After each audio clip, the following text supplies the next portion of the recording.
आप नेता नहीं है तो आप क्या हैं? बिहार के बेटा हैं। बिहार का वो बेटा है जिसके जीवन का भी आज के इस दौर में लक्ष्य ये है कि किसी भी तरीके से बिहार को बेहतर बनाया जाए, बिहार को देश के 10 अग्रणी राज्यों में शामिल कराया जाए और बिहार जो कहीं ना कहीं विकास के दौड़ में दूसरे राज्यों के मुकाबले बहुत पीछे छूट गया है, उसको वापस से पटरी पर लाया जाए। लेकिन अब तो आप हार्डकोर एक्टिव इलेक्टोरल पॉलिटिक्स में आ चुके हैं, तो अपने आप को नेता ना मानना, ये मुझे समझाइए। नहीं, मैं बेटा हूं। वैसे तो बिहार में 13 करोड़ लोग कह रहे हैं कि हम बेटा हैं और उनको कहना भी चाहिए। मैं ये कह रहा हूं कि मैं बिहार का वो बेटा हूं जो सक्षम है, एटलीस्ट दुनियावी नजरिए से मैं सक्षम हूं। राजनीति को समझता हूं, मेरे पास संसाधन है, कुछ एक ट्रैक रिकॉर्ड है।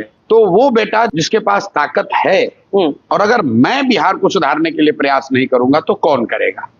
बिहार वो राज्य है जिसको ज्यादातर नेताओं ने, दलों ने न सुधर पाने वाला मानकर एक तरीके से छोड़ दिया है। ऐसा नहीं है कि मैंने कभी सोनिया गांधी, राहुल गांधी से बात नहीं करी होगी, ऐसा नहीं है कि मैंने कभी भाजपा के नेताओं से बात नहीं की होगी शुरुआती दौर में कि नहीं बिहार में कुछ ट्रांसफॉर्मेशनल होना चाहिए।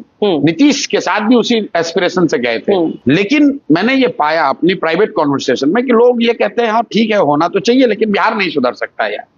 तो जिस राज्य को देश के बड़े बड़े दल और नेताओं ने न सुधर पाने वाला मानकर इसको अपने हाल पर छोड़ दिया है, उसको सुधारने का जिम्मा बिहार का ही कोई आदमी उठा सकता है। और मैं समझता हूं कि इस धरती के होने के नाते मेरी ये जिम्मेवारी है कि अगर मेरी हिम्मत नहीं पड़ेगी तो किसकी हिम्मत पड़ेगी। इसलिए मैं अपने आप को कह रहा हूं कि मैं नेता नहीं हूं, मैं वो बेटा हूं जिसको ऊपर वाले की कृपा से, आपके आशीर्वाद से कुछ जगह मिल गई है। तो मेरा ये फर्ज है कि इस मिट्टी का कर्ज अदा करूं और एक ईमानदार कोशिश करूं, प्रयास करूं। सफलता मिले न मिले कोई बात नहीं, प्रयास के ईमानदारी और शुद्धता में कमी नहीं आने देंगे।